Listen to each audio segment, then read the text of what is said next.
এই প্রিয় মানুষজন, কেমন আছো তোমরা? এক্সট্রিমলি সরি এতদিন ডুব মারার জন্যে। আজকের সাহসবর্ষের এই পর্বটা একেবারে দারুণ, আর একেবারে আনকাট রেখেছি। দারুণ লাগবে তোমাদের। তো চলো, উইদাউট ওয়েস্টিং এনি টাইম শুরু করা যাক। ভোর রাতের দিকেই শরীর খারাপ করেছে চেয়ারম্যানের। প্রেশার বেড়েছে।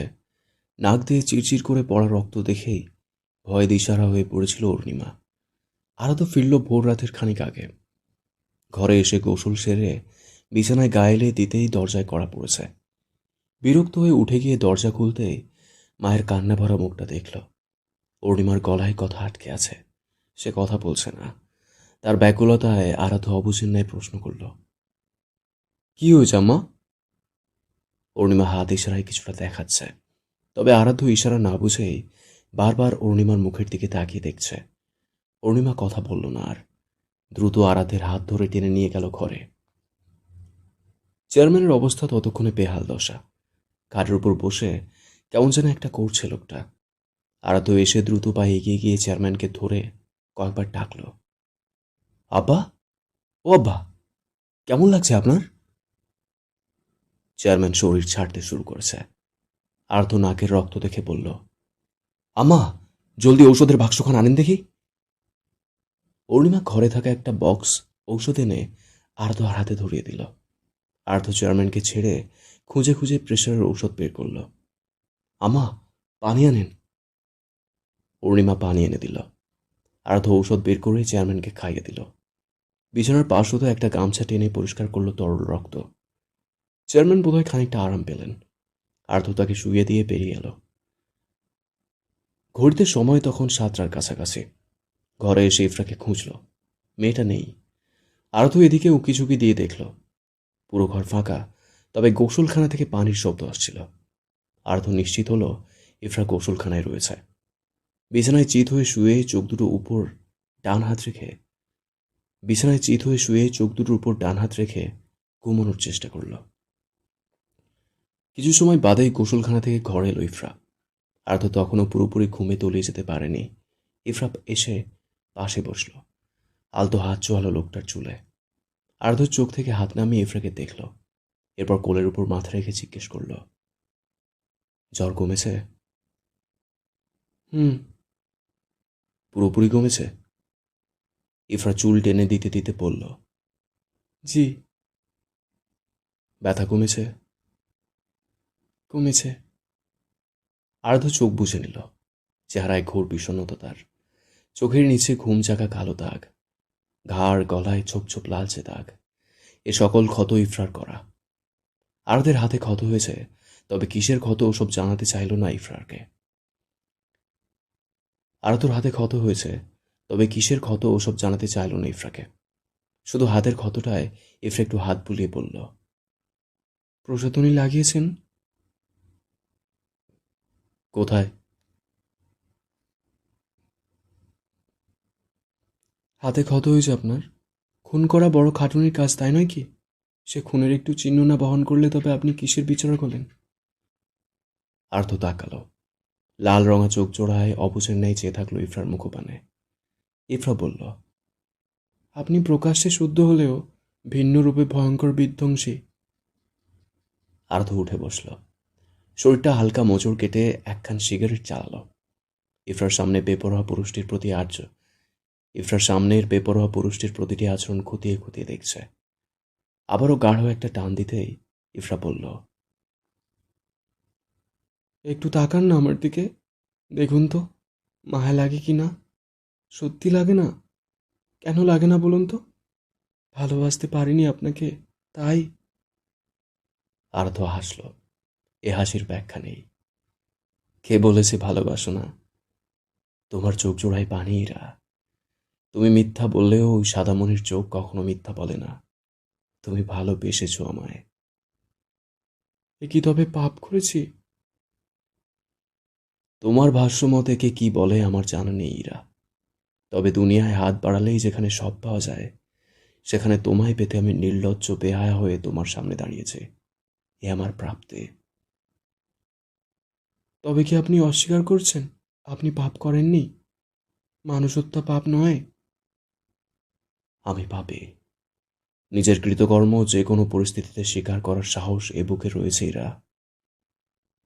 ইফরার কণ্ঠ কেঁপে উঠল।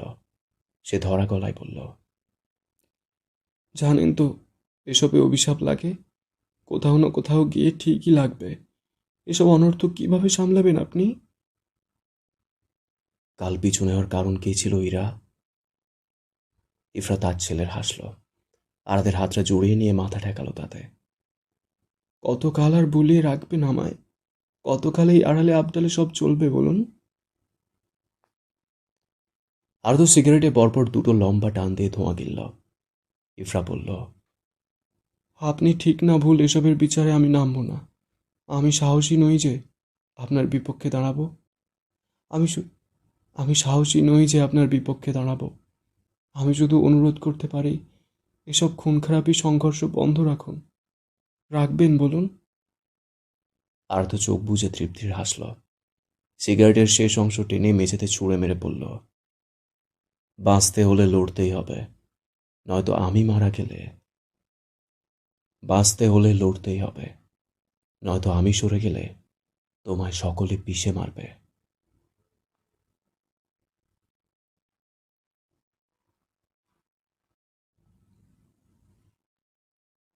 আমায় অপরাধী তৈরি করবেন না দয়া করে। আমি নিজের রক্ষার্থে এই নরকে আপনাকে থাকতে বলতে চাই না। এসব ছেড়ে ছুড়ে আসুন না ছোট নবাব। আরাধু চমৎকার হাসল। কেন এসবে নিজেকে জড়াচ্ছ ইরা? এসব থেকে দূরে থাকাই তোমার জন্য মঙ্গল। ভেবো না সব ঠিক আছে। ভাবো না সব ঠিক আছে। তাহলে আবারও ভুলিয়ে দিন আমার সব কিছু। কাল রাতের আপনার সেই ভয়ঙ্কর রূপ আমি ভুলে থাকতে চাই। আরাধু ঘাড় কাত করে তাকিয়ে বলল, ভুলিয়ে রেখেছিলাম। কেন পিছু নিয়েছিলে? এত কিসের কৌতূহল? সব কৌতূহল মঙ্গলজনক নয় ইরা। আজ আপনার পাহারাদার আমায় আটকালো না কেন? আরাধু চুপ করে রইল। আরও একটা সিগারেট জ্বালানো উচিত তার। টেনসারের সিগারেট বেশি ফুরায়, তবে জ্বালালো না। ইফরা ধৈর্য নিয়ে অপেক্ষা করছে উত্তরের। লোকটার একটা জিনিস ইফরাকে মোহিত করে, আরো তো বেশ সাজিয়ে কথা বলতে পারে, হোক মিথ্যা কিংবা সত্য। আরো তো বলল, সাবানে ক্ষয় দেখেছো ইরা? সারা জীবন অন্যের জন্য নিজেকে ক্ষয় করে যায়। যার যখন প্রয়োজন নিজের ইচ্ছে মতো ঘষে ব্যবহার করে। নরম জিনিস তো এক নরম জিনিস তো এক পর্যায়ে গলে নিঃশেষ হয়ে যায়। এইটাই আমাদের শিক্ষা। নরম হলেই সেই স্তমি মেয়ে। আর তো কার্ডবোর্ডে হেলান দিল। আমি নিঃস্বার্থ হয়ে দেখেছি এই জীবন আমাকে অনেক দাপিয়ে গেছে। আপাতত এর হিসেব চুকানোর পালা চলছে। ইফরা ছলছল চোখে তাকিয়ে শুনল প্রতিটি কথা। আর তো বলল, আমি এত মারা খেয়েও কখনো বলতে পারিনি ভাগ্য আমার বেলায় নিষ্ঠুর। ভাবো তো জীবন কেমনই চলছে। আর তো উঠে গিয়ে ব্যালকনিতে দাঁড়ালো। আবারও 2 নম্বর সিগারেট ধরিয়ে শূন্যে ধোঁয়া ছুড়ল। ঘরতে ইফরা দাঁড়িয়ে দেখল উদাসীন লোকটার ছন্নছাড়া হাবভাব। ভাবনায় ডুবল। ইরফাদের হাতের দুটো ঔষধ পাঠিয়েছিল আরাধ্য। কথা ছিল রেনুর মায়ের হাতে দেবার। মহিলা যেন ইফরাকে ঔষধ খাইয়ে ঘুমানোর ব্যবস্থা করে দেয়। ইরফাত কাজটা তাই করতে এসেছিল। তবে রেনু মা আজ অবেলায় ফিরে গিয়েছে। পুরো বাড়ি খুঁজেও দেখা পায়নি তার। উপায় না পেয়ে কাগজে মোড়ানো ওষুধগুলো ইফরার ঘরে এসেই দিয়ে যায়। রাত বাড়ল। বাড়ির অন্য কাজের লোক দিয়ে খাবার ঘরে পাঠিয়েছেন অরুণিমা। ইফরার খাওয়া হতেই একবার এসে দেখে গিয়েছেন। জ্বর বেড়েই চলছিল, সাথে ব্যথাও। ইফরার খাবার পালা চুকিয়ে ঔষধ খুলতেই দেখল জ্বর ব্যথার সাথে এক ঘুমের ঔষধ। ইফরা চেনে ঘুমের ঔষধ, নামটাও জানে না। তবে তার ঘুম ভালো হয় ভেবেই ঘুমের ঔষধ আর খেল না সে। জ্বরের ঔষধ খেয়েছে। কিছু সময় যেতেই জ্বর নেমে যায় তার। তবুও শুয়ে অপেক্ষা করছিল লোকটার জন্য। ভেবেছে এলে ডাকবে, তবে আর এত ডাকল না। জাগ না পেল তখন যখন ঘরের দরজা শব্দ করে লাগিয়ে বেরিয়ে গেল। ইফরা ভীত হয়ে উঠেছিল ঘুম ছেড়ে। আরাধ্য যেতেই সেও পিছু নেয় তার। তবে দেখা মিলল না। ঘরে এসে কালো রঙের এক শাল গায়ে জড়িয়ে বেশ সাবধানে বের হলো মীর বাড়ি হতে। ইফরা জানে রাতের আধারিতে আরাধ্যের অবস্থান হয় স্টিল ঘরের সেই গোপন কুঠরিতে। ঘরটা রহস্যময়, না চাইলেও হাজারখানেক সন্দেহ মনের মাঝেই থেকে যায় তার। ইফরা বেশ সাবধানে চলে স্টিল ঘরের দিকে। ভেবেছিল আজ হয়তো বাধা পাবে পাহারাদারের, তবে তা হয়নি আজ। কারণ তারা হয়তো জানেই না আরাধ্য এ ঘরের অবস্থান করেছে। ইফরা আনন্দিত হয়েছিল বোধহয়। ঘরে এসে একই পথ ধরে। আবারও কুঠিরের ঘর এলো, আবারও কুঠির ঘরে এলো সে। কি আশ্চর্য, আজ আর সেদিনের অবস্থান নেই। ঘরে শীতলতা থাকলেও কোনো লোক নেই, কিছু নেই। চারপাশে 4টে মশাল জ্বলছে, যার আলোতেই ঘর পরিষ্কার। প্রথমের দিকে সন্দেহভাজন কিছু নজরে এলো না। সব শুনশান নিশ্চুপ। ইফরা পুরো ঘর পায়চারি করছিল। ঘরের দেয়ালের সেই লাল লাল দাগগুলো আজ সে হাতে ছুঁয়ে দেখেছে। এক এক করে ঘরের প্রতিটি কারুকাজ সে ছুঁয়ে দেখেছে। হঠাৎ কারো গোঙানি আওয়াজ কানে এলো ইফরার। ইফরার শরীর কেমন ঝাঁকে দিয়ে উঠল। শব্দের উৎস খুঁজতে এদিক ওদিক তাকালো, তবে ঘরে কোথাও কিছু নেই। ধীরে ধীরে গাঢ় হতে থাকলো গোঙানির আওয়াজ। অস্পষ্ট কতগুলো কথা কানে আসছে। কেউ কথা বলছে, কিন্তু কোথায় কথা বলছে?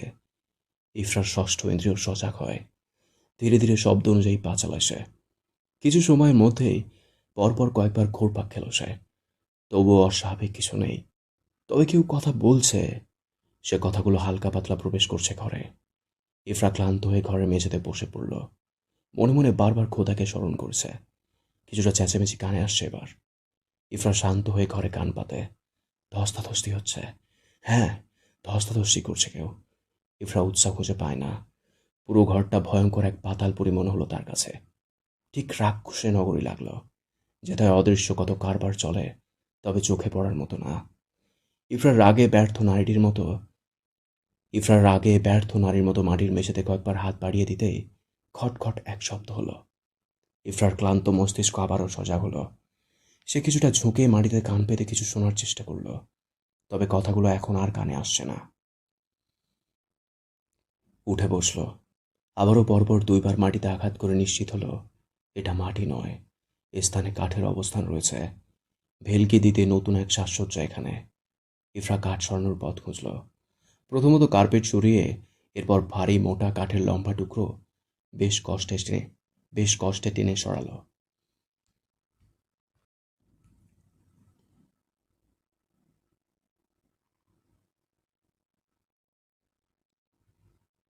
কি ভয়ঙ্কর অন্ধকার নিচে চোখে, কি ভয়ঙ্কর অন্ধকার নিচে। চোখে কিছু পড়ে না। গর্তের নিচে তাকিয়ে উঠে দাঁড়ালো ইফরা। ঘরের এক কোণ হতে এক মশাল হাতে তুলে আবারও এলো গর্তের কাছে। ওই যে লম্বা এক লোহার সিঁড়ি দেখা যায়। ইফরা গায়ের শাল খুলে রাখে। শাড়ির আঁচল কোমরে প্যাঁচ মেরে সিঁড়ি দিয়ে ধীরে ধীরে নামার আগে মশাল মুখে চেপে ধরে। আচ্ছা, মশালের মুখ চেপে ধরে হয়তো। বড্ড সাহসী লাগছে তাকে। মনের কোণে ভয় জমা হলেও তার লেশমাত্র চেহারায় নেই। বীরাঙ্গনাদের মতো লৌহ সিঁড়ি দিয়ে নিচে নামে সে। গভীরতা যত বৃদ্ধি পায়, কথার আওয়াজ তত স্পষ্ট হয়। ইফরা শেষ সিঁড়ি পার হয়ে মুখ থেকে মশাল নামিয়ে নেয়। লোহার সিঁড়ি তাকে আরও এক রাজ্যে নামিয়ে এনেছে। তবে এই রাজ্য গুছানো নয়, লণ্ডভণ্ড এক রাজ্য। একদিকে মাটির ভ্যাপসা গন্ধ, অপরদিকে মাংস পচার বিষাক্ত ঘ্রাণ। পেটের নাড়ি ভুড়ি উল্টে বেরিয়ে আসতে চাইছে। ঘরের চার কোনায় বড় বড় কতগুলো ড্রাম রাখা। সেই ড্রাম ভর্তি ভর্তি তরল। গা গুলিয়ে আসছে গন্ধে। শরীর ঘেমে উঠেছে অকারণে। ইফরা মশাল হাতে শক্ত করে চেপে ধরে একটা ড্রামের কাছে এসে থামল। এরপর এক আঙুল ডুবিয়ে দিল তরলে। বিস্ময়ে থ হয়ে যায় ইফরা। পুরো ড্রাম ভর্তি রক্ত তরল। মনে হয় আরো খানিক জেগে বসল যখন যখন দেখল ঘরের পিছনের মানবদেহের হাড়হাড্ডি পড়ে রয়েছে। আরো অবাক করা কাণ্ড হলো, ইয়া বড় কতগুলো হাড্ডি পাতিলে রাখা। ঘরের কোণে কয়লা রাখা, চুলা খোদাই করা। আচমকা কারো চেঁচানোর শব্দ কানিতে আসতেই ঘাড় ঘোরায় ইফরা। ছুটে আসে এক কাঠের দরজার কাছে। ঘরের দেয়ালের মাটি কেটে তাতে কাঠের দরজা লাগানো হয়েছে। দরজায় হাত রাখতেই শরীরটা কাঁটা দিয়ে ওঠে ইফরার। লোম কূপগুলো ঠায় দাঁড়িয়ে রয়েছে। কয়েকবার দরজায় হাত ছোঁয়ায়, ভেতর থেকে বন্ধ। কি হচ্ছে দরজার অপর প্রান্তে জানতে হবে তার। ইফরা আশেপাশে তাকায়, পথ খুঁজে ঘরের ভিতরে রহস্য জানার। তবে চোখ আটকে যায় এক গুহার পথে। এ পথের শুরু কোথায়, শেষ কোথায় তার জানা নেই। তবে ঘরের ভিতরের রহস্য জানার একটাই দরজা, যার দরুন এ ঘরে প্রবেশ করা সম্ভব নয়। কাঠের ফাঁক গলিয়ে বদ্ধ ঘরে আলো আসছে। সে ফাঁকায় চোখ রাখে ইফরা। মাফ কর ফারহান, মাফ কর ফারহান, সুযোগ দে। একটা লোক মিনতি করছে। ইফরা চেনে না তাকে, নামও জানে না। তবে আরাধ্যর রূপ তখন ভয়ঙ্কর থেকে ভয়ঙ্কর লেগেছিল ইফরার কাছে। মানুষ কিভাবে এতটা মায়াশূন্য হয় ইফরা বোঝে না। আরাধ্য এক কোপে যখন মুন্ডুটা ধর থেকে আলাদা করছে, তখন রক্ত তরলের ঘ্রাণ এতটা তৃপ্তি নিয়ে শুকছিল যেন এই ঘ্রাণ তাকে উন্মাদ করে তুলছে। মুখে এক অদ্ভুত হাসি দেখেছিল ইফরা। সময়ের সাথে সাথে বৃদ্ধি পাচ্ছিল আরাধ্যের পৈশাচিকতা। মুন্ডু থেকে গড়িয়ে পড়া রক্তগুলো বেশ যত্নে এক পাত্র ভরে তুলছে রেজা। ইফরার হাত আলগা হয়ে মশালটা পড়েই যাচ্ছিল। বুকের মাঝে হৃদযন্ত্রের ধুকপুক শব্দটা তার কানে এসে বাজছিল, হয়তো বেরিয়ে আসতে চাইছে। ইফরা কাঁপা কাঁপা হাত রাখল বুকের উপর। ধুকপুক শব্দটা কমল না, আরো বৃদ্ধি পেল। অনুভূতি এমন যেন এই বুঝি বুক ফুরিয়ে বেরিয়ে এলো। ইফরা ভাবে, এই কেমন নরপিশাচের সাথে ঘর বেঁধেছে সে। মানুষ খুন কি তবে এতই সহজ? চোখের সামনে একজনের মুন্ডুটা মাটিতে গড়াগড়ি করছে। তার খণ্ডিত দেহের রক্ত দেখেও কি জ্ঞান হারানো উচিত নয়? আচ্ছা, লোকটা কি মায়াহীন মানব? কেন এই ধ্বংসযজ্ঞ? তবে কি ড্রাম ভর্তি সব মানুষের রক্ত? ওই যে যাদের হাড় হাড্ডিগুলো মাটিতে ছড়িয়ে ছিটিয়ে আছে, তবে কি তাদের রক্ত সংগ্রহ করে রেখেছে ছোট নবাব? এ রক্তে কাজ কি, কি করা হয়? ইফরা ভাবনা ছেড়ে বের হলো। আবারও তাকালো ঘরের দিকে। তাকাতে দেখল আর্ধ কষায়ের মতো দেহের মাংস আলাদা আলাদা করছে। ইফরা দাঁত দিয়ে ঠোঁট কামড়ে ধরে আল্লাহকে ডাকে। আরাধ্যকে দেখে কলিজাটা আরাধ্য দেহের আরাধ্য দেহ থেকে কলিজাটা বের করে উচ্চস্বরে হেসে উঠল। ইফরা শান্ত হয়ে তাকায় আরাধ্যের রক্ত মাখামাখি হাত আর মুখের দিকে। কিছু সময় তাকিয়ে থেকেই গল গল করে বমি করে দেয় সে। মাথা ঝিমঝিম করছে। কোনো মতে বেরিয়ে আসে কাল কুঠুরি থেকে। কুঠুরির অন্দরে এসে সব ঠিক ঠিক করে রেখে হাঁপ ছাড়ে। তবে মস্তিষ্কে তখনও আরাধ্যের নৃশংসতার প্রতিচ্ছবি ফুটিয়ে তুলছিল। বর্তমান। ওকে, বর্তমান। চতুর্থ নাম্বার সিগারেট শেষ করে ঘরে এলো আরাধ্য। ইফরা খাটের উপর পা ঝুলিয়ে বসা। চেহারায় কেমন এক বিষণ্ণতার দেখা মিলছে। চারিদিকের কিছুই খেয়াল নেই তার। আরাধ্য আস্তে আস্তে হেঁটে এসে পা জোড়া জড়িয়ে আচ্ছা আরাধ্য আস্তে আস্তে হেঁটে এসে পা জোড়া জড়িয়ে বসল ইফরার। মাফ করবে আমায়? ইফরা তাকালো। শান্ত চোখে তাকিয়ে থেকে আরাধ্যের মাথায় হাত রেখে বলল, সরে আসুন এ পথ হতে। আরাধ্যের চোখে পানি। ইফরার পা দুটো একটু উঁচু করে ঠোঁট ছোঁয় তাতে। ইফরা তাকিয়ে দেখল নিঃশব্দে। আরাধ্য বলল, আমার মৃত্যু কি তোমায় কাঁদাবে? খুব বেশি কিছু চেয়ে ফেললাম, যার কারণে মরণ চাইছেন? আরাধ্য হাসল। চাইলে আর কি, তুমি চাইলে আমার বুক চিরে হৃদয়টাও আমি দিতে রাজি ইরা। তবে উত্তর চেয়েছি, দিয়ে হৃদয় প্রশান্ত করো। ইফরা ম্লান হাসল। মৃত্যু বুঝি এতটাই সহজ? সহজ তো, ভীষণ রকম সহজ। প্রিয়জনের চোখের তীব্র ঘৃণাও তো মৃত্যুর সমতুল্য। ঘৃণা যদি মৃত্যু হয় তবে আমি খুনি। গর্বিত হলাম শুনে। বহুদিনের শখ পূরণ হলো আমার। আর্ধ ঠোঁটে এক হাসি খেলে গেল, যা ধীরে ধীরে কিছুটা প্রশস্ত হলো। ইফরার পা জোড়া ছেড়ে কোলে মাথা রাখল। আমার ধ্বংসের শুরু কবে থেকে জানো ইরা? শুনছো? হুম। আমার অতীত নষ্টের কোনো কারণ নেই। যা আছে সব চক্রান্ত, পাপ।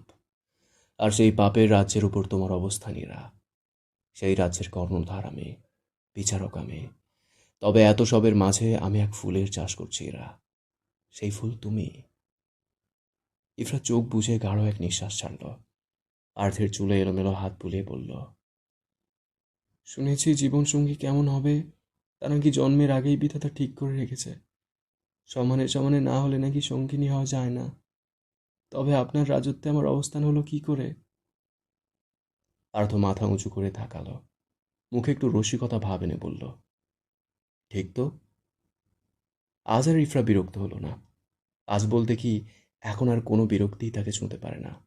তা যদি হয় আরাধ্যকে ঘিরে, তবে ইফরা সব কিছু ভুলে প্রেমের কাঙালিনী। আরাধ্য আবারও মাথাটা এলিয়ে দিয়ে ডাকল, ইরা। ইফরা উত্তর করে না। আরাধ্য খানিক নিশ্চুপ থেকে বলল, আমি মানুষ হারানোর ভয় পাই। জীবন থেকে অতীব প্রিয় কেউ চলে গেলে আমি ভাবি, আমার জীবন কি তবে থমকে গেল? আমি কি ভেঙে গেলাম? এসব ভাবনা আমার মস্তিষ্কে হানা দেয়। আমি দীর্ঘ সময় অপেক্ষারত থাকি, কবে সেই প্রিয়টার নাগাল ধরব।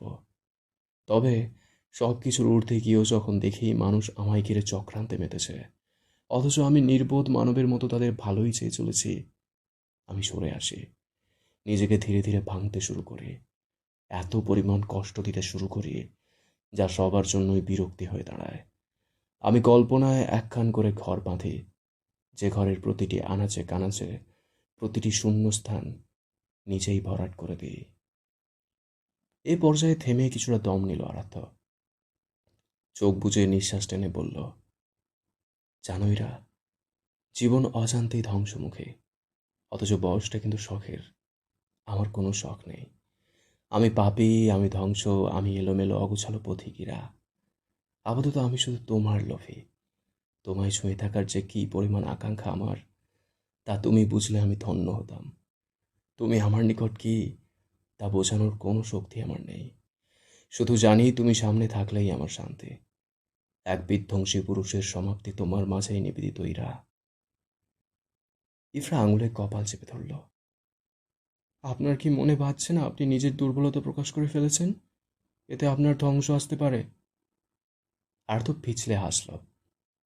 তোমার চেয়ে বড় কোনো দুর্বলতা আমার নেই। তাই যে স্থান তুমি ক্ষত করবে, তার প্রতিটি আঘাত তোমার সর্বাঙ্গে বিষক্রিয়া ছড়িয়ে দেবে। আপনার কেন মনে হলো আমি আপনাকে আঘাত করব? আমি নিশ্চয়ই তা বলিনি। আঘাত করবে না বলছো? ইফরা মাথা নাড়িয়ে বলে, হুম। আর্থ মাথা তুলে উচ্চস্বরে হাসে। চুলগুলো উপর দিকে ঠেলে দিয়ে বলে, করবে করবে। আঘাত তুমি করবে আমায়, এবং সেই আঘাত আমি হাসি মুখে গ্রহণ করব। বলছেন? এবার আর্থ স্বল্প হাসল। মানুষ বিপরীতমুখী। সরলতায় অবস্থান দিলেও শালা জটিলতায় স্থান নেয়। ইফরা ভ্রুজোড়া কুঁচকে তাকিয়ে থাকল। এত হেয়ালি তার মাথায় খেলে না।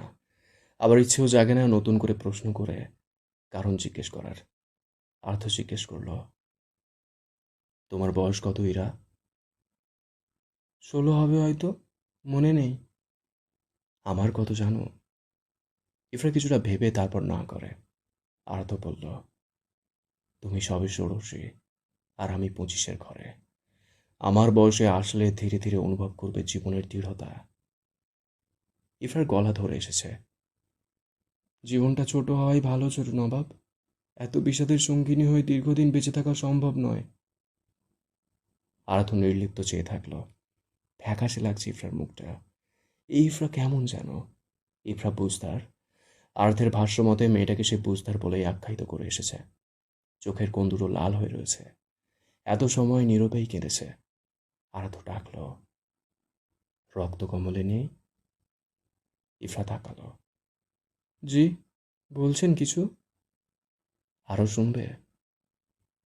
শুনেই তো চলেছি। আমি নীরব শ্রোতা। আরাধ্য ঠোঁট বাঁকিয়ে হাসল। অতীত মনে রাখতে নেই, আর ভবিষ্যৎ ভাবতে নেই। অতীত বেদনা দেয়, ভবিষ্যৎ মৃত্যু। ইজ ইকুয়াল টু যাহা ভাবিবে ভাবনাতেই মরিবে। আমায় এভাবে না ভাঙলেও পারতেন। আপনি নিশ্চিত ছিলেন আমি আপনার ভরসায় ঘর বাঁধা এক দুর্বল পাখি। আর্দ্র উঠে দাঁড়ালো। ইফরার থুতনি চুষে গাঢ় এক চুমু দিল। এতক্ষণে জমানো বেদনার বুঝি সমাপ্ত হলো। ইফরার চোখের কোণা বেয়ে উপচে পড়ল এক ফোঁটা পানি। শক্ত হাতে আরাধ্যকে জড়িয়ে ধরল। সব অনেক হলো, ফিরে আসুন। চলুন না দূরে কোথাও। এই কোলাহল ছেড়ে দূরে দিয়ে এই কোলাহল ছেড়ে দূরে গিয়ে দোচালা এক ঘর বাঁধি। শান্ত হও ইরা, শোনো, কেঁদো না। আমি কেন শান্তি পাচ্ছি না বলতে পারেন? কেন? মস্তিষ্ক আর হৃদয়ের দ্বন্দ্বে আমি শেষ হয়ে যাচ্ছি। কেমন জ্বালা ছোট নবাব। সন্ধ্যা রাতেই গোসল সেরে ছাদে এসে বসেছিল আরাধ্য। একা একা নিরিবিলি কতটা সময় কাটানোর প্রয়োজন তার। তবে হলো না। 2 বোতল মাল নিয়ে হাজির হয়েছে রেজা। আরাধ্য বিরক্তি মাখা কণ্ঠে ধমকে উঠল। কাহিনী কি? কাজ নেই? আছে তো। কাজ ছেড়ে এখানে কি? রেজা 1 বোতলের ছিপি খুলে আরাধ্যের দিকে বাড়িয়ে দিল।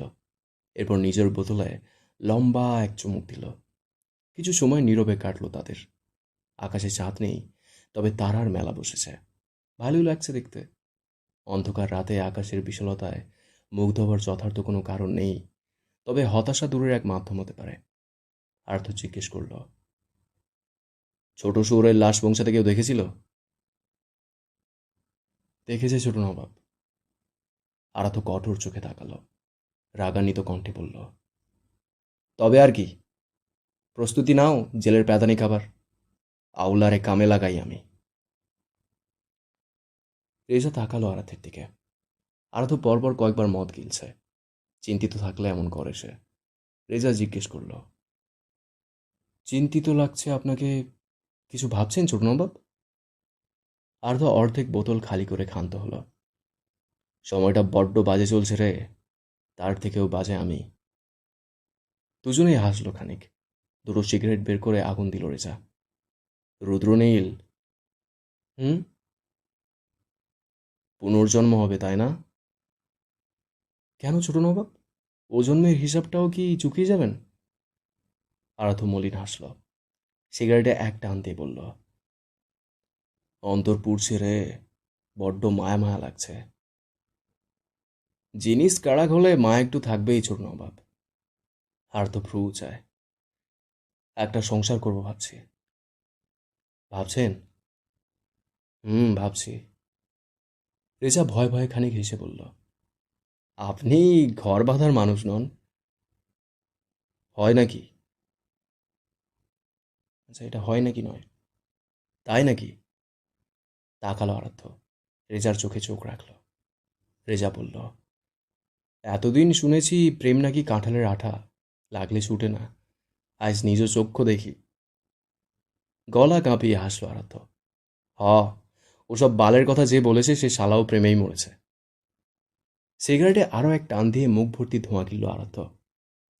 আমি শালা উজান গাঙের মাঝি, এমনি ডুবে মরব। তাই ওসব সিস্টেম চালু থাকলেও আমি নিজস্ব গতিতেই চলছি হে। রেজা হেসে ফেলল। আপনি একখান জিনিস গুরু। এই কইলেন সংসার করবেন, এই আবার ওসব সিস্টেম নাই। চোরের উপর বাটপাড়িতে আপনিই সেরা। আর্থ দৃষ্টি স্থির রেখে হো হো করে হেসে উঠল। সাথে রেজাও। হঠাৎ করে হাসি থামিয়ে বলল, কাহিনী কি? বউ নেই? সংসার নেই? সব ছেড়ে এখানে কি? বোতল খালি হয়েছে। রেজা আকাশের পানে চেয়ে থেকে বলল, দ্বিতীয়টা নেই। প্রথমটাওটা প্রথমটা তো আছে, দ্বিতীয়টাও করে ফেলো। রেজা উদ্ভট হাসল। আরাধ্য চিবিয়ে চিবিয়ে বলল, হাসো কেন শালা? কৌতুক বলেছি, হ্যাঁ? আরাধ্য খেয়াল করল আজ রেজার মন মরে রয়েছে। সিগারেটের শেষ অংশে লম্বা একখান টান দিয়ে ছাদ থেকে নিচে ফেলল। কিছু সময় নিশ্চুপ থেকে এবার বলল, বিরতির সময় এসেছে রুদ্রনীল। এবার তবে হিসাব চুকিয়ে দেওয়া যাক। আমি যাচ্ছি না কোথাও। খবর কোত্থেকে এসেছে তোর কাছে? এতক্ষণে বুঝি আসল কথায় হাত মেরেছে আরাধ্য। রেজা বলল, এসেছে ছোট নবাব, এসেছে। তবে আমি ছাড়ছি না আপনাকে। অপেক্ষারত ছিলাম আপনার মুখে শোনার। আরাধ্য জিজ্ঞেস করল, কোত্থেকে খবর এসেছে রুদ্রনীল? রেজা ম্লান হাসল। মার্জনা করবেন ছোট নবাব। আরাধ্য আর ঘাটল না। হেঁটে এসে হাত রাখল রেজার কাঁধে। ভরসার একখানা হাত। এই ছায়া ছেড়ে মৃত্যু ব্যতীত রেজা কোথাও গিয়ে স্বস্তি পাবে না। আরাধ্য বলে, আমি তুই এক হলেও আমি চাইছি তুই সংসারী হবি। বছর বছর একখান করে বাচ্চার বাপ হবি। রেজা চুপ থাকে। আরাধ্যের বিরক্তি বাড়ছে। মায়াদের মতো ভং ধরে শিখছে। মায়াদের মতো ভং ধরা শিখতে কে বলেছে তোরে? রেজা হঠাৎ পা চেপে ধরে আরাধ্যের। মিনতি স্বরে বলে, আপনি সিদ্ধান্ত পাল্টে নিন। আমি ছাড়ছি না আপনাকে ছোট নবাব। আপনি ব্যতীত আমার শান্তি নেই। আরাধ্য বিরক্তি গলায় বলল, শালা ছিঁচকাতুনি মেয়ে ছেলে! উঠে দাঁড়া বাইঞ্চোদ! মানুষের ভালো চাইলে শালারা পশ্চাৎ মারতে লেগে যায়। আমি যাচ্ছি না কোথাও। হ, যাচ্ছি না। ওঠেন এবার। রেজা উঠে দাঁড়ালো। আরাধ্য বড্ড দুঃখের সাথে বলল, 14 শিখরের আব্বারা ফায়দা নিতে আসবে বুঝলে। বেশি সেন্টি মারানোর প্রয়োজন নেই। ওসব কে ভাবে ছোট নবাব? তবে নতুন বিয়েটা করছি, বউ রাইখা গারদে রাত কাটাতে বড্ড পিদিক লাগবে। আরাধ্য ভ্রু কুঁচকায়। মরিচ খাও শখে, আর পাছা জ্বললেই দোষ। রেজা লজ্জা পেল খানিকটা। আরাধ্য তার নাজুকতা দেখে জিজ্ঞেস করে, ওরা মুখ দেখেছিল? রেজা দ্রুত মাথা নাড়ল। না। আরাধ্য কেমন জানি হাসল। এরপর আকাশের দিকে তাকিয়ে বলল, তুই ছেলে বহুত ভালো, আর ভালো মানুষ সবসময় মারা খায়। এতে আমি দুঃখ পেলাম। আমিও। হো হো করে হেসে উঠল দুজনে। রেজা জানে আইনের ফাঁক ফোকর মেরে ঠিক বাঁচিয়ে নেবে তাকে। চট করে হাসি থামিয়ে নিঃশ্বাস ছাড়ল আরাধ্য। এরপর গলা ছাড়ালো, কোনো এক উল্টো রাজা উল্টো বুঝলি প্রজার দেশে, চলে সব উল্টো পথে উল্টো রথে উল্টো বেশে, সোজা পথে পড়ে। আচ্ছা, গানটা আমি জানি না, নচিকেতার গান এটা, শিওর। সোজা পথ পড়ে পায়ে সোজা পথে কেউ চলে না, বাঁকা পথে জ্যাম হরদম জমজমাট ভিড় কমে না, কোনো এক উল্টো রাজা উল্টো বুঝলি প্রজার দেশে, চলে সব উল্টো পথে উল্টো রথে উল্টো বেশে। নিস্তব্ধ রাতে বিশাল আকাশের মুগ্ধতা ভালোই লাগে। আরও কিছুটা রাত বাড়িয়ে ছাদ থেকে নেমে গেল দুজন। রেজা ঘরে এসেছে। রায়সা বসে বসে ঘুমোচ্ছে, অপেক্ষা করছিল হয়তো। রেজা কাছে এসে দাঁড়িয়ে কিছু সময় পর্যবেক্ষণ করে ডাকল, রায়। পরপর দুইবার ডাকতেই ঘুম চোখ খুলে তাকালো রায়সা। রেজা পরনের জিন্স খুলে লুঙ্গি পরতে পরতে শুধালো, না ঘুমিয়ে বসে রয়েছ কেন? রায়সা জড়ানো কণ্ঠে বলল, এই তো এলেন, এখন একসাথে শুভ তাই। রেজা হাসল, বটে, তবে আচ্ছা। রেজা হাসল বটে, তবে লুঙ্গি পরে উদাম শরীরে এসে সঙ্গ নিল রায়সার। ছেলেটা উদাম শরীরে ঘুমায়, গায়ে কাপড় থাকলে তার আবার ঘুমে ব্যাঘাত হয়। ঘড়িতে 11টা 2। আর তো ঘরে এলো। ইফরা উল্টো ঘরে আচ্ছা, ইফরা উল্টো ঘরে শুয়ে রয়েছে। আর্ধ দরজা লাগিয়ে এসে দাঁড়ালো। ইফরা হয়তো উল্টো হয়ে শুয়ে আছে, ঠিক আছে। পুরো শরীরে বডি স্প্রে মেরে ধূপ করে শুয়ে ইফরাকে টেনে এনে বুকে ফেলল। জ্যাসমিনের সুবাস সাথে মদের বিকট গন্ধের মিশ্রণ, দুটোর মিশ্রণের গাহা গুলিয়ে আসছিল ইফরার। কিছুক্ষণ নিঃশ্বাস আটকে রাখতে আরাধ্য বলল, গন্ধ কি খুব বেশি লাগছে? কৌশল দিয়ে আসবো? ইফরা চুপ থাকল। আরাধ্যের পিঠের কাপড় খামচে ধরে গাঢ় হয়ে পড়ে থাকল, কথা বলল না। আরাধ্য কিছু সময় চোখ বুজে শুয়ে থাকল। মাথা ঝিমঝিম করছে, অথচ চোখে ঘুম নেই। চুল টেনে দিব কি? আরামে যদি চোখে ঘুম আসে তবে? আরাধ্য চোখ খুলল, ছোট জবাবে বলল, হুম। ইফরা চট জলদি উঠে বসল। খাটের বোর্ডে বালিশ রেখে আছোয়া হলো। আরাধ্য একটু এগিয়ে কোলে মাথা রেখে শাড়ির আঁচল সরিয়ে উন্মুক্ত পেটে মুখ লুকাল। ছোট ছোট হাতে চুল টেনে টেনে দিচ্ছে এরা। আর্থর নিঃশ্বাস তখন তার পেটে পড়ছে। লোকটা এমনই, একটু আদুরে হতে ভীষণ ছলাকলা করে। হঠাৎ এক আকাম করল আরাধ্য, চুমু খেল নাভির কাছটায়। তবে কোনো প্রতিক্রিয়া পেল না ভেবে অবাক হয়ে মুখ তুলল। খেয়াল করল ইফরার মুখের ভঙ্গিমা। এরপর বলল, পানিটুকু জমিয়ে রাখো, আমি দুনিয়া ছাড়লে না হয় কেঁদো খানিক, নয়তো আমার রুহ মজা নেবে আমার সাথে। বলতে পারেন কেন চোখ দুটো পানি ভরে আসছে? খোলস বদলাতে বড্ড কষ্ট হয়, কষ্ট সইতে পারলেই নতুনত্ব উপভোগ করতে পারবে। খোদা আমায় খুব ধৈর্য দিয়েছেন হয়তো, নয়তো এত হাহাকার কেমনে লুকাতাম বলুন। আর তো স্বল্পতায় হাসল। যে অল্পেতে লুটিয়ে যায় তার পরাজয় নিশ্চিত। ইফরা তাকিয়ে রইল। একবার শুষ্ক ঢোক গিলে গলা ভিজিয়ে বলল, আমার বেলায় সব কঠিন। স্বাভাবিক থাকো, সময় গড়ালেই ক্ষত সেরে উঠবে। পরিচর্যায় প্রয়োজনীয়তা নেই। বলছেন? আরাধ্য স্বীকারোক্তি দিল। বলছে। ইফরা নিঃশব্দে হাসল কেবল। আরাধ্য মলিন হাসির মানে না খুঁজে শুধালো, বুকে আসবে ইরা? একটু এসো মেয়ে, বড্ড পুড়াচ্ছে। ইফরা তাকালো আরাধ্যের দিকে, তথাপি হাত বাড়িয়ে ডাকলো আরাধ্য। শান্ত নদীর শেষ ঠিকানা যেমন উত্তাল সমুদ্রের বুকে, ইফরারও তাই। ছোটখাটো ক্লান্ত শরীরটা টেনে আরাধ্যের বুকে মুখ গুজল। আরাধ্য তৃপ্তির হাসল, চুলে আলতো হাতে বিলি দিয়ে বলল, সাজসজ্জা নেই তোমার? আজ বলেই কিছু না বলেই ছাড়ছে। তবে রোজ রোজ এমন মানব না। শুকনো পাতা হোক বা শুকনো ফুল, গাছ কিন্তু তাকে নিজের থেকেই ঠিক আলাদা করেই দেয়। তাই আবারও বলছি, গুছিয়ে চলো। পরের দিন সকালে পুলিশ এলো মীর বাড়িতে। ফজরের নামাজ পড়ে সকলে উঠালে সকলে ওঠার আগেই রন্ধনশালায় আচ্ছা ফজরের নামাজ পড়ে সকালে ওঠার আগেই ফজরের নামাজ পড়ে সকলের ওঠার আগেই রন্ধনশালায় এসেছে ইফরা। আজ আরাধ্যের পছন্দসই খাবার তৈরির পরিকল্পনা করেছে। এদিকে চুলায় গোস্ত কষাতে দিয়ে ময়দা মাখা ধরেছে। কষা মুরগির গোস্ত, সাথে ঘিতে ভাজা পরোটা লোকটার ভীষণ পছন্দ। রন্ধনে আজ প্রথম ইফরা। কোথায় কি রয়েছে সব খুঁজতে প্রথমে ঝামেলাই হয়েছে তার। তবে এর মাঝে এবার মানহা এসেছিল নিচে। সকাল সকাল খালি পেটে এক গ্লাস গরম পানি পান করে নাকি মেয়েটার অভ্যাস। ইফরার বড্ড মায়া হয় মেয়েটার জন্য। আজকাল ভীষণ বিধ্বস্ত লাগে মেয়েটাকে। চোখের নিচে কালসে দাগ, মুখে ছোট ছোট ব্রণ, সবগুলো যেন মানহার বিষাদের সঙ্গিনী। না জানি কত রাত নির্ঘুমে কাটে তার। চেহারায় লাবণ্য হারিয়েছে মানহা। নারীর মনে ফুর্তি থাকলে তবে তার বহিঃপ্রকাশ ঘটে চেহারায় হয়। নারীর মনে ফুর্তি থাকলে তবে তার বহিঃপ্রকাশ যেমন চেহারায় হয়, বিষাদের বহিঃপ্রকাশটাও চেহারাতেই হয়।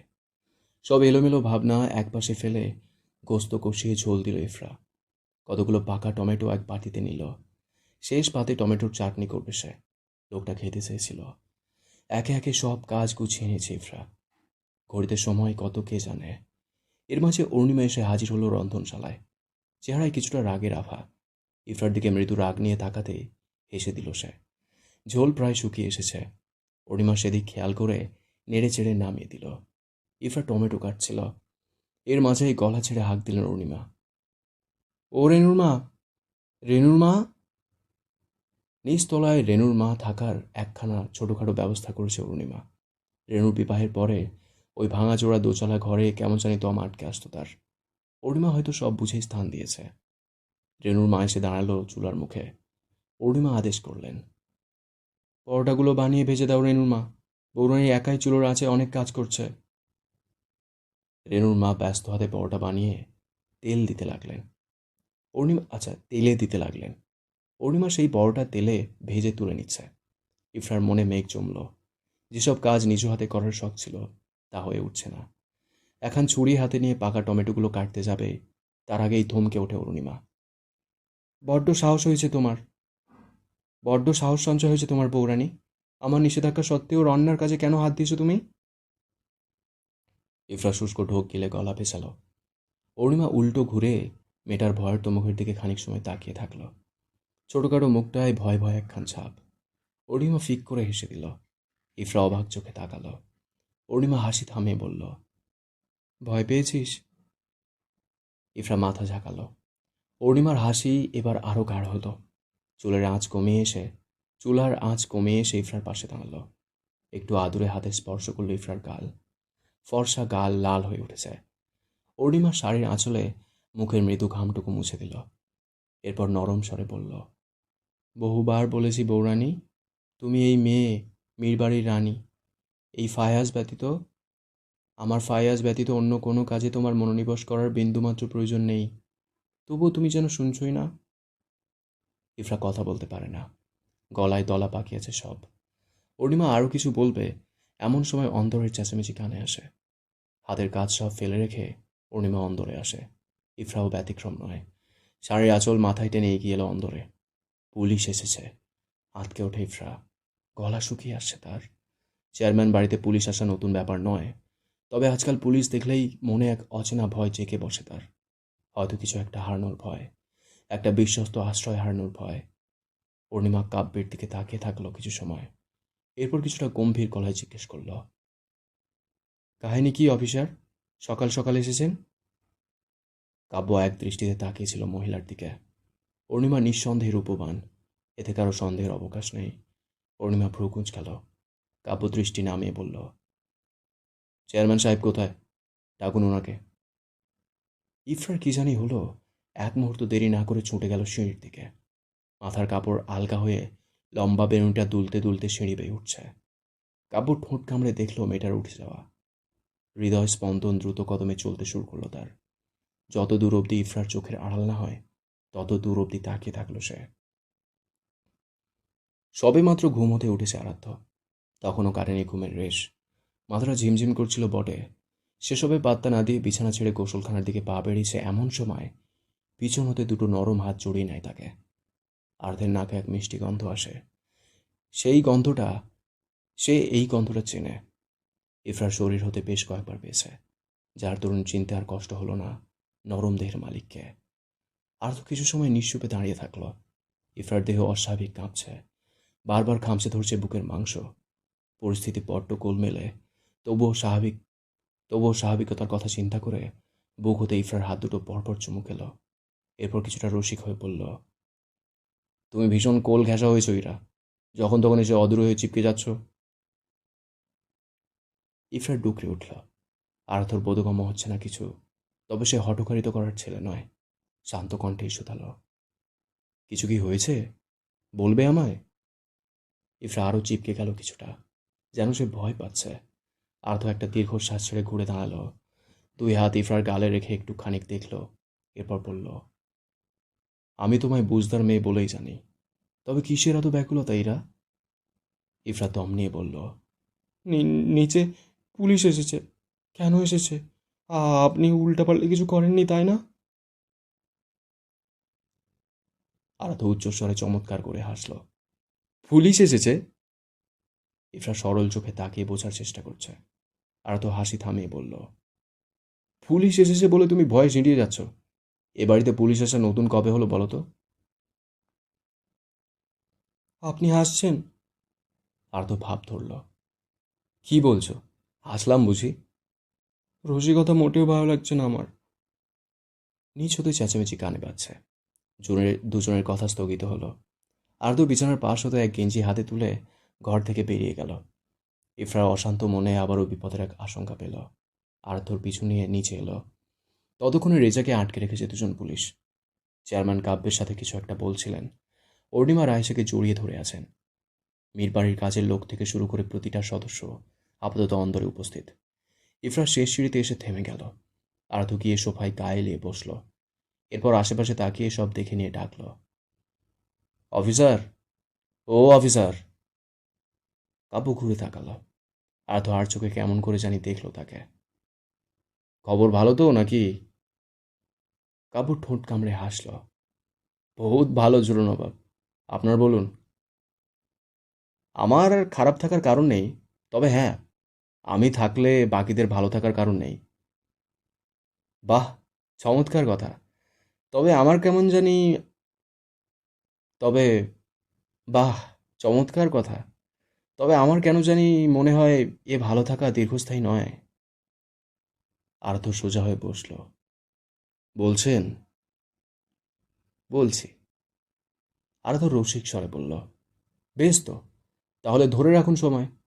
তবে এবার যে ইতি ঘটার পালা। কাবু মাথা ঝাঁকালো। হুম, ইতি আবার নয়, তবে এর বাহিরেও খানিক গল্প থাকে সাহেব। উপস্থিত সকলেই নিশ্চুপ। ইফরা তীক্ষ্ণ চোখে পরখ করে উপস্থিত সকলকে। হঠাৎ কাব্য একজন কনস্টেবলকে ইশারা দিতেই রেজার কোমরে দড়ি বাঁধতে শুরু করে। মুহূর্তে তীব্র এক চিৎকারে কেঁদে ওঠে রাইসা। অর্ণিমাকে ছেড়ে ছুটে এসে আঁকড়ে ধরে কাব্যের পা। দয়া করুন অফিসার, বাঁধবেন না তাকে, ধরবেন না, দোহাই লাগে, আপনি ধরবেন না, ছেড়ে দিন। আমার সংসার হয়নি, আমি সংসার করব ওই মানুষটার সাথে, অনুরোধ করছি, ধরবেন না। কাব্য নিষ্পলক চাহনিতে শুধু দেখে রাইসার আর্তনাদ। মেয়েটার বয়স কম। কাব্যের মনের কোণে খানিকটা মা জন্ম নিলেও আইনের কাছে হাত দুটো বাঁধা তার। রায়সার কান্নারত মুখের পানে তাকিয়ে কড়া আদেশ করল রেজা। উঠে দাঁড়াও রায়। বেগানা পুরুষের পায়ে তোমার অবস্থান নয়। রুদ্রনীল রেজার অর্ধাঙ্গিনী তুমি, এতে কোমলতা মানানসই না। দাঁতে দাঁত চেপে ধরল রায়সা। বসা ছেড়ে উঠে এসে চেপে ধরল রেজার ছাই রঙের শার্টের কলার। রেজা জড়বস্তুর ন্যায় দাঁড়িয়ে থাকলো, ঠিক যেন অনুভূতি শূন্য। রায়সা ভেজা গলায় বলল, আপনি বড্ড স্বার্থপর পুরুষ রুদ্রনীল। আপনি তাদের কেন বলছেন না আপনি নির্দোষ? ওদের বলুন না আপনি কোথাও যাচ্ছেন না। শুনছেন রুদ্রনীল? কথা বলুন, ওদের বাধ্যে নিষেধাজ্ঞা দিন। এবারেও নিশ্চুপ রেজা। রায়সার বড্ড অভিমান হলো। কান্না থামিয়ে কিছু সময় তাকিয়ে দেখল রেজার চোখ জোড়ায়। ও দৃষ্টি যেন একদম শান্ত। রায়সা সরে দাঁড়ালো। হাতের তালুতে চোখে গড়িয়ে পড়া পানিটুকু মুছে নিল। রেজা বোধহয় এবার খুশি হলো। রায়সার মুখের পানে তাকিয়ে বলল, মানুষ শক্তের ভক্ত, নরমের জম রায়। এত উদারতায় জীবন চলে না। কেঁদো না, আমি ফিরব। আর যদি না আসেন তবে? তবে সকলকে বলে দিও আমার কবরের পাশে তোমার জন্য জায়গা রেখেই যেন আমায় দাফন দেয়। এবার আর কাঁদল না রায়সা। গলা শক্ত করে বলল, আমি পথ চেয়ে থাকবো আপনার আশায়। আমায় নিরাশায় মারবেন না। চলুন অফিসার। কাব্য মাথা ঝাঁকিয়ে সায় জানালো। কনস্টেবল দুজন দুই দিক দিয়ে রেজাকে টানতে টানতে নিয়ে পার হলো মীরবাড়ির সদর দরজা। রায়সা তার যাওয়ার পানে তাকিয়ে ধপ করে মেঝেতে বসে পড়ল। এই তো বিয়ে হলো তার। লোকটার সাথে প্রকৃতি জুড়ে দিল তাকে। তবে এটা কি ছিল? প্রকৃতি এত নিষ্ঠুর হলো কি করে? হু হু করে কাঁদতে লাগলো। যার দরুন বুকের আঁচল মেঝেতে লুটিয়ে পড়েছে। এতক্ষণে উঠে দাঁড়ালো আরাধ্য। পা বাড়ল ঘরে উদ্দেশ্যে। তবে রায়সার কাছে এসে থেমে গিয়ে বলল, দুর্বলতার প্রকাশ মানেই উপহাস। ঘরে যাও মেয়ে। মীরবাড়ির মেয়ে বউরা এভাবে কাঁদে না। আরাধ্য আবারও পা বাড়ালো। তবে পথে আবারও থামতে হলো তাকে। সে ফিরবে তো ছোট নবাব? আর্ধের ঠোঁটের কোণে মৃদু হাসি, কণ্ঠে গাম্ভীর্য রেখে বলল, বলেছে যখন ফিরবে তবে নিশ্চিত থাকো মেয়ে, সে ফিরবে। আর দাঁড়ালো না। গট গট করে হেঁটে চলে গেল সে। একে একে সকলেই স্থান ত্যাগ করল। ইফরার বোধহয় রায়সাকে কিছুটা সান্ত্বনা দেওয়া উচিত। তবে সে কিছুই বলল না। বড্ড কঠোরতা দেখা দেয় আজকাল। হয়তো হয়তো স্বার্থপরতা কাজ করছে। ভেতরে কিছু সময় তাকিয়ে থেকে সেও ঘরে গেল। আর্থ ততক্ষণে মদের বোতল হাতে বসেছে। দোলখোয়া চেয়ারটায় গায়ে লিয়ে কত শান্ত হয়ে মদ গিলছে সে। ইফরা দরজা লাগিয়ে এসে পায়ের কাছে এসে বসল। আস্তে করে মাথাটা রাখল কোলের উপর। আর্থ দৃষ্টি ঘুরিয়ে তাকালো। এরপর এক হাত রাখলো মেয়েটার মাথায়। ইফরা চোখ বুজে নিল। আর্থ আর এক ঢোক গিলে বলল, বড্ড গুলিয়ে যাচ্ছ তুমি এরা। যদি তাই হয়ে থাকে তবে এলোমেলো আমিটাই বড্ড নাদান ছোট নবাব। কেননা বহুবার কঠোর ও নিষ্ঠুর হতে গিয়ে ব্যর্থ হয়েছে। আর্থ একটু ঝুঁকে গিয়ে নরম গলায় বলল, কি থাকলো কি ঘটলো এসব ভেবে আফসোস জমাইলেই জীবনের সবচেয়ে বৃহৎ ধোকাটা তুমি খাবে। জীবন তো সেই কবেই পরিপূর্ণ ধোকা দিয়েছে আমায়।